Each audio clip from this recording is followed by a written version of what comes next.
So guys चीजें शुरू कर लेते the wise man Paul Heyman से। एंड अभी हाल ही में उन्होंने एक बहुत ही इंपॉर्टेंट इंटरव्यू दिया जहां पर उन्होंने एक डरा देने वाला सच हमारे सामने रिवील कर दिया। उन्होंने कहा था कि देखो 2020 के अराउंड जब मंडे नाइट रॉ का एग्जीक्यूटिव हुआ करता था मैं और रोमन रेंस स्मैकडाउन पर ड्राफ्ट किए जा चुके थे, तो तब मैं सिर्फ स्मैकडाउन के बारे में एक ही चीज सुनता था और हर कोई एक ही बात कहता था कि काश रोमन रेंस वापस आ जाए। जब वो कोविड के चलते रेसलमेनिया के मेन इवेंट को छोड़ के चले गए थे अपने हेल्थ इश्यूज के चलते, फिर मेरे अंदर क्यूरियोसिटी जगी और मैंने प्रोड्यूसर से पूछना शुरू कर दिया कि क्या आपने रोमन रेंस से कुछ बात करी है क्या। तो उन्होंने कहा हाँ करी है, और खुद रोमन रेंस ने कहा है कि मैं रिटायर्ड हो चुका हूँ, मैं वापस नहीं आना चाहता, I am done with wrestling and goodbye. उस टाइम तक तो I was like what the hell is going on, Roman Reigns एकदम से ऐसा डिसीजन कैसे ले सकते हैं। बट फिर चीजें बदली and thank God Roman Reigns वापस आ गए। फिर मैं उनके साथ अलाइंग हो गया और फिर रेस्ट इज हिस्ट्री। वैसे तो ये सच में दिल दहला देने वाली बात है, क्योंकि अगर उस टाइम रोमन रेंस चले जाते तो ना तो हमें कभी ब्लड लाइन देखने को मिलती और ना कोई स्टोरी फिनिश हो रही होती। तो hashtag really thank God. And आप इस वीडियो को एंड तक पूरा देखना। एंड नाउ आप देख रहे हैं रेसलमैनिक्स एंड सब्सक्राइब करना तो बनता है। वेल अभी हाल ही में हमारे 16 time world champion the leader of senior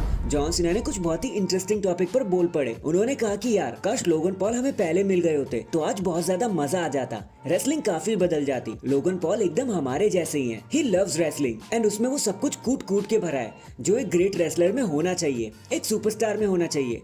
वो अपने टाइम से काफी ज्यादा आ गया एंड फ्यूचर में लोगन पॉल एक बड़ा नाम बनते हुए नजर भी आएंगे। यार अगर ये बात कोई और बोल रहा होता ना तो मैं भर भर के उसे गालियां दे रहा होता, पर क्योंकि जॉन सीना ने ये बात कही है, वो एक वेटरन है, तो अगर उन्होंने कुछ ऐसा सोचा है लोगन पॉल के लिए तो कुछ तो खास उन्होंने जरूर देखा होगा लोगन पॉल में, तभी उन्होंने इतना ज्यादा अप्रिशिएट कर दिया लोगन पॉल को। तो हैशटैग कांग्रेचुलेशंस लोगन पॉल, आपकी तो निकल पड़ी। नेक्स्ट इस पॉइंट ऑफ टाइम पर अब ड्रू मैकिंटायर सबको कंफ्यूज ही किए जा रहे हैं। वो सीधे सीधे जवाब देने में बिल्कुल भी इंटरेस्टेड नहीं है। देखो जब उनसे पूछा गया कि आपका कॉन्ट्रैक्ट तो अब एंड होने वाला है, अब आप आगे कहाँ जाने वाले हो, तो उन्होंने कहा कि यार अभी मैं कुछ कह नहीं सकता, मेरे को पता नहीं ये चीजें कहाँ जाने वाली है और मैं अकेला ही थोड़ी ना हूँ जिसका कॉन्ट्रैक्ट एंड होने वाला है इस साल। फिलहाल तो बस मैं मजे ले रहा हूँ, मुझे काफी अच्छी लग रही है जो भी चीजें चल रही है। रेसलिंग तो चलो मैं श्योरली ही करने वाला हूँ, अभी तो मैं जवान हूँ, अभी तो मैं काफी चीजें करने वाला हूँ, बहुत साल तक मेरा करियर जाने वाला है। तो ड्रू मैकिंटायर कह लो या फिर ड्रू गैलोवे, चाहे मुझे जहाँ भी जाना पड़े, लेकिन मैं रेसलिंग तो नहीं छोड़ने वाला। अब आफ्टर ऑल ऑफ दिस इतना बता दो ड्रू मैकिंटायर प्लीज एक साइड पिक कर लो भैया आप, क्योंकि अब तो आपको ऑलमोस्ट रेसलमेनिया का मेन इवेंट मिल गया, वो भी वर्ल्ड हेवीवेट चैंपियनशिप के साथ। तो अब और क्या चाहिए आपको भाई, क्या लेकर मानोगे। इन दी एंड अगर आप कॉन्ड्रे the giant memorial battle royale के बहुत बड़े वाले फैन हो तो भैया आपके लिए एक बहुत बुरी खबर आ गई है, क्योंकि जिस टाइम पर मैं ये वीडियो बना रहा हूँ ना तब तक तो डब्ल्यूडब्ल्यूई ने कोई प्लान नहीं बनाया इस बैटल रॉयल को करवाने के लिए। इट्स लाइक डब्ल्यूडब्ल्यूई ने कोई आइडिया ही पिच नहीं किया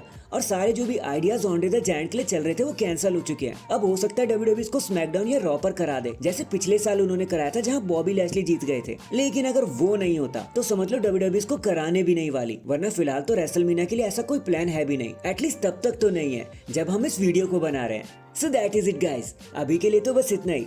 आप मुझे बताना Andre the giant memorial battle royal आपको पसंद है या नहीं, कमेंट करके जरूर बताना। एंड चैनल पर नया है तो चैनल को जल्दी से लाइक एंड सब्सक्राइब कर दो। बाकी मैं मिलता हूँ आपसे किसी और अपडेट के साथ, तब तक के लिए अपना ख्याल रखें और खुश रहें।